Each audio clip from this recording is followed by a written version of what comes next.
Come in. Is this the interview? Yes. My name is Manny Saenz, principal of ISD. Oh, Abigail, I'm gonna. Come Nice in, to come meet you. in. Go ahead and take a seat, then. Thank you. How was the traffic? Kind of hectic a little bit. Yes. Ran into some couple of buses. See, everything okay? Yes, everything good. Perfect. I'm glad you made it fine there. Thank you. All right, Abby. So what we're going to go ahead and do today, we're going to go ahead and interview you for a position here at La Jolla ISD. Okay. I'm going to ask you a series of questions, a few questions to get to know you a little bit better and for us to be able to make a decision based on your abilities as a teacher. Okay. Okay, so, and then go ahead and please feel free to, there's no wrong or right answer. Answer as best as your abilities, and we'll be able to, continue our interview process. Okay. So first, Abby, go ahead and tell me about yourself. Yes, definitely. I want to let you know that I'm an outgoing person. I'm a people person. I'm outgoing, easy to get along with, and I just enjoy working with people and with students. Great. Well, those are great attributes that we're looking here in our school. So let me go ahead and ask you, when is it that you decided to become a teacher, Abby, and why is it that you chose this career? Okay, great question. I'm looking forward to answer that question because ever since I was a little girl, I played with my little dolls, with my little cousins at my house, and we all played teacher. I was a teacher, and I would make them say the ABCs and all their numbers, and I had a little board, and we would go through all the ABCs and the vowels. So somehow that was already in me, like that's what I wanted. So as I grew up, I had very good, inspiring teachers in high school, so that even encouraged me more to become a teacher. And so here I am, looking for a position. That's a great, especially a lot of our young educators, get as far as motivated and inspired from an early age. Mm-hmm. So go ahead and tell me, Abby, what is one of your weaknesses, and how is it that you're working to improve it? Okay, definitely. I know we all have weaknesses, and sometimes we might feel a little bit under denial that we don't want to share those weaknesses. But one of my weaknesses is review, or my projects, they have to be perfect. So I tend to spend a lot of time making sure that I do this right. Did I put everything I needed to put in this folder? So since I do that, I had to find a way to help me manage my time, right? So I can be able to move on to other projects. So I created a checklist. So, and as a matter of fact, last week we had a meeting, which I had to prepare a lot of copies. I had a lot of responsibilities. So I wrote everything down in a checklist, and then as I was going through everything, I would check off. Okay, I already did these copies. Okay, now I need to do these folders and so on. So that checklist has helped me be more of, in a way, perfectionist with my projects, but also it has enabled me to move on to other projects. I know, definitely that's a great way for you to be able to be that task management. I can clearly see how effective that has been working for you, so that's good to hear. Yes. What would you say, Abby, that you like more about selecting teaching as a career versus having any other career as an option? Like I said before, I know that teaching is what I enjoy. That's my passion. So I most definitely am looking forward to being a teacher. I want to be able to inspire our young minds, our students. Sometimes, some people just apply for these positions and it's not really what they want to do. But my mind is set. That is my goal, to become a teacher. I want to be there for our students. I want to be able to teach them and make a difference in their lives.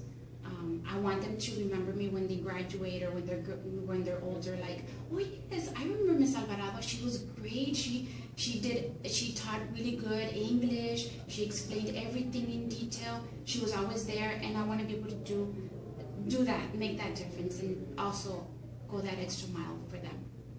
I can clearly see the determination in reference to, going at, especially after you see a lot of kids that do, after they move on from their schooling, they do contact their prior teachers just to thank them for, the actual message and the influence that they were on the students. So that's good to hear. Now, Abby, we know that, as a teacher, you have a lot of activities that you want to be able to, to get done in a day. The question would be, how do you structure your time to manage all the duties associated with being a teacher? Okay, definitely.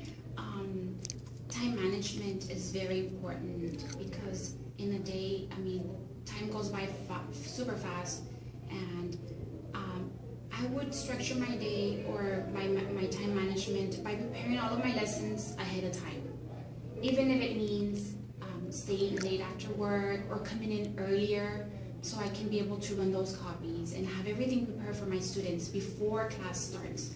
I wouldn't want them to catch me unprepared, because that's just sending a wrong message to them. Oh, that she's not ready. Oh, she's never here. She's out making copies. So I wouldn't want them to think that about me. So by managing my time and making an effort to be prepared on time. That's great. Would you have a specific example where you illustrated that time management? Yes, of course. I do volunteer at our church, so I am responsible for little kids in my class. And so last Sunday we did a bake sale. So they were going my checklist, making sure that I do everything. So I handed out to our parent volunteers that go there, for them to, I give them as well my checklist. Make sure that your child turns in the permission slip. Make sure that you bake the right cupcakes, right? And so we all contributed in a way like that. That way we can all be on the same page. So I hope that. Oh, definitely. That's a good. I'm glad that checklist does, come in handy. Now, Abby, what do you think would be the greatest challenge that students face today? Great question. We all know that nowadays times are different. They're not like before. We've experienced so many things in schools, from shootings to suicides and everything. We see that constantly in the news. But what I see the most is peer pressure. Our students are facing a lot of peer pressure from other students that tell them to do things or make them feel unwanted and stuff, like belonging to a group. So it's peer pressure and a lot of bullying in the schools. So there must be there should be more solutions, or like from our community, from our parents, to help out our students not go through or feel like that. Definitely, I totally agree with you, Abby, in reference to having more of a bonding between parents, students, and especially being able to reach out to our future leaders of tomorrow in reference to anything that we can. So thank you for sharing that. Now, Abby, one of my last questions is, I want for you to go ahead and see if you can tell me about a time where you dealt with a struggling student you had in the past, and how is it that you've helped him or her? Okay, great question. Actually, I did encounter last year. I encountered a student who came to me with a personal problem. She had problems at home with her mom, her dad.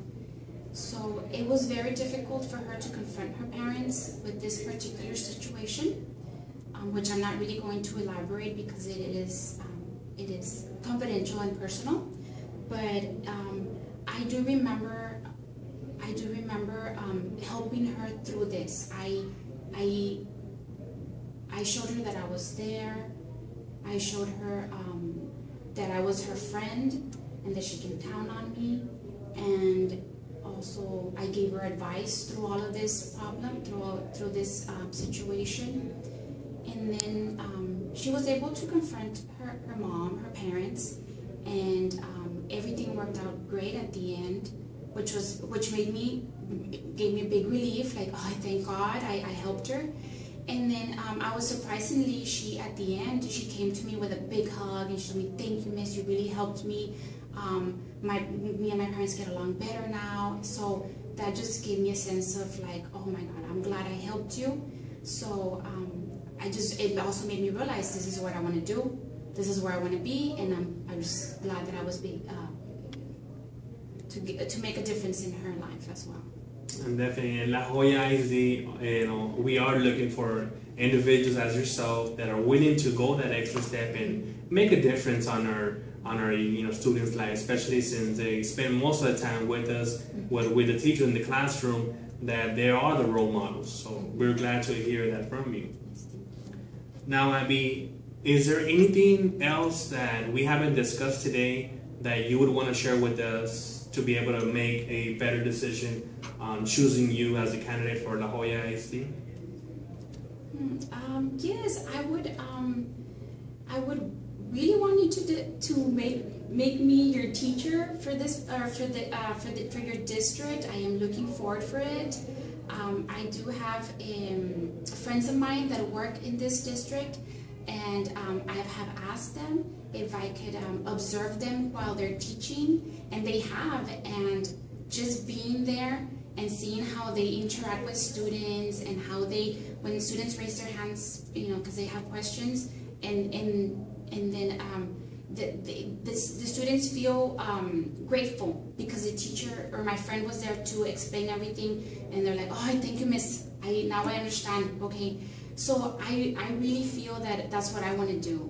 I want to feel that satisfaction, and that I was able to help out a student. So I'm grateful for my friends as well.